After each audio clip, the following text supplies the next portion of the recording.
Hey YouTube, Logan with Hideaway Homestead here, coming to you today with a video on water storage for the homestead. So here we've got a small pond that's on my parents' property that's been here ever since I was a kid and before that. And the ducks have finally started enjoying it. They won't actually go back into the house anymore, which is somewhat of an issue, but not really at the same time. They've been enjoying it down here, been getting plenty to eat and plenty to drink. Haven't been having to bring them water, just the little ducks up in the house, and been a blessing. But at the same time, I do worry about them, trying to sleep on the bank, which they don't. They sleep in the middle of the pond, just, for predator purposes and stuff like that. But I wanted to talk a little bit about the water issue for a lot of people on a homestead, especially if you're trying to be off grid. Now, this is going to be more towards just the animal side and not really for water that you're going to use inside your house. Like this is pond water, and a lot of people don't realize that pond water is actually not damaging to animals. Now, the main thing is you don't want pond water that is dirty. Now, I've got some that I use that have tannins in it, but that's more like a tea. And then there's some that's really clear, like this water here. As you can see, since it's wintertime, we've got just an overabundance. I've made a little hook here by just putting a screw in this overflow pipe, and I can come down here and I can just stick my bucket down and let it fill up. It'll fill up a lot faster than if I was filling it up from the hose to go and fill the bucket for the rabbits. Now this here's pretty clear water.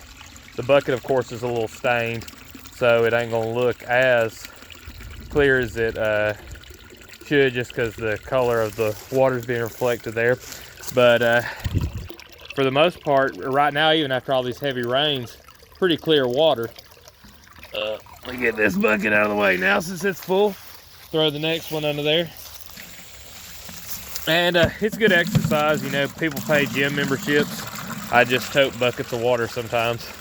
Now, I have an IBC tote that I've got that catches some rainwater, and I use it to water my rabbits and everything.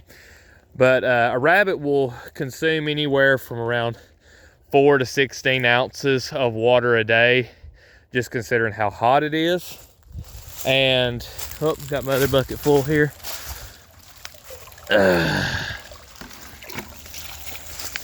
Probably let some of that settle there. But it'll, one of them IBC totes, if you got it full, it will do a rabbit or 5 rabbits for a year's worth of water. I think is what I calculated it out to be. Anywhere from 5 to 10, depending on what kind of climate you live in. So you could do rainwater storage with just an IBC tote or two for something like rabbits, and probably never have an issue of running out of water. Now, of course, I've got goldfish in that one IBC tote, so I don't want it to ever run completely out of water. So when it goes down, I stop feeding, or I stop, giving from that source. But it's a whole lot better to have rain or pond water for animals, just because the fluoride and chlorine and chloramine and just everything that they use to treat water nowadays is not really healthy for any of us. We use a filter for any of our drinking water, and it's just not really healthy what they put in there. Boy, she's really diving down there getting something. Don't know what it is, but she's found some of them pond plants, I bet, eating on them. But it sure is nice seeing the ducks enjoying the water down here. But anyway, so you can look at something like that. Now, something for ducks, you're definitely going to want to have a lot more water. They're going to go through a lot more water just because they use it to bathe.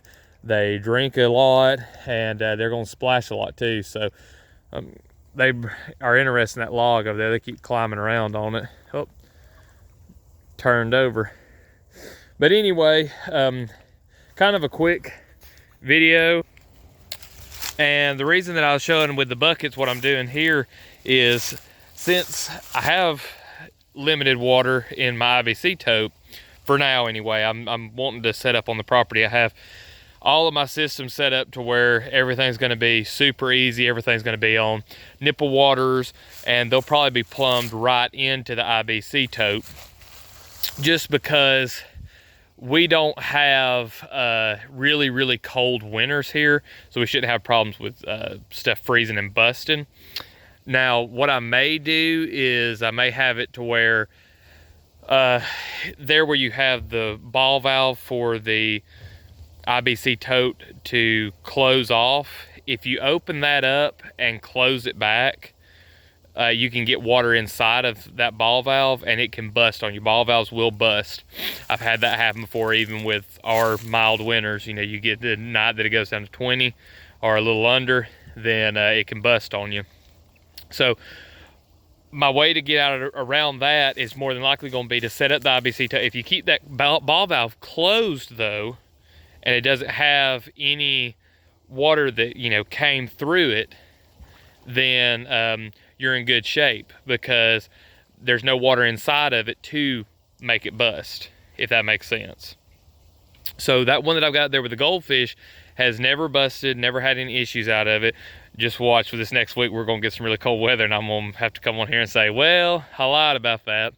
But never had issues with it. So what I'm thinking is doing something like an IBC tote, never opening that valve, and setting it up high enough to where I can just plumb either a bulkhead, or really and truly with as low pressure as that is, I could probably just stick the hose, make a little hole in the side of the tank and put a little hose in it, and it'd be set to go. And I would never have to worry about my waters, except for just making sure that they all stay unclogged and they're all working.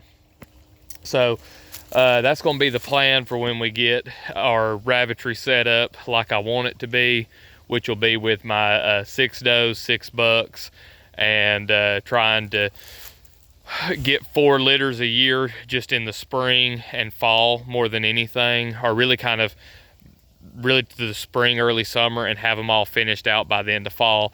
And then on the winter, kind of go towards that lean period of having the rabbits just, you know, keeping their body weight on rather than gaining, or, you know, giving them free choice like I do with the does when they're nursing and everything. So anyway, got off on a little bit of a tangent of what that's going to look like, but I hope this was helpful on just helping you see kind of what some of your options are for water and things that you can do. Depending on what kind of animals you keep, water requirements can be as simple as a 55-gallon drum, and can be as complicated as needing like a cistern or a pond, or ponds. So, you know, something to think about. I think I'll be making more videos on this as I put in more of our irrigation systems over there at the property, and put in ponds, and put in water cisterns and stuff like that for our animals. So stay tuned for that. If you haven't subscribed to the channel already, go ahead and do that. Drop a video mostly every day. Leave any questions or comments you got down below. Leave a like if this video was helpful or if you enjoyed it. Appreciate all y'all watching, and we'll see you in the next one.